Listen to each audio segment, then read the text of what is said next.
Криминален чин со верска нетолерантност се случи за време на првомајските празници во Кочани. Од засега непознати лица срушени и скршени се повеќе надгробни плочи на муслиманските гробишта. Направеното штета многу, тука 2-3 поменика гроба, бутнати цели. И тие коштат околу 2-3 евра коштат. Чинот кој длабоко допира во верските, но и чувствата кон починатите на најблиските е за секаква осуда, велат од исламската заедница во Кочани. Ние многу сме така разочарани. Тоа нас не изненади многу.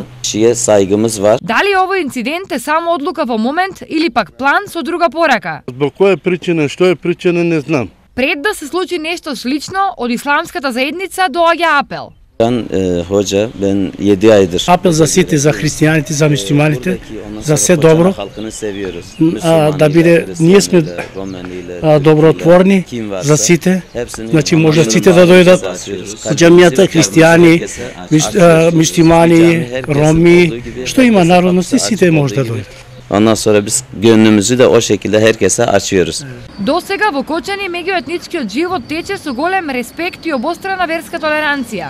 Овој инцидент, убедени се сите, не може да биде повод за други размислувања, кои со животот во Кочани би го ставиле под прашалник.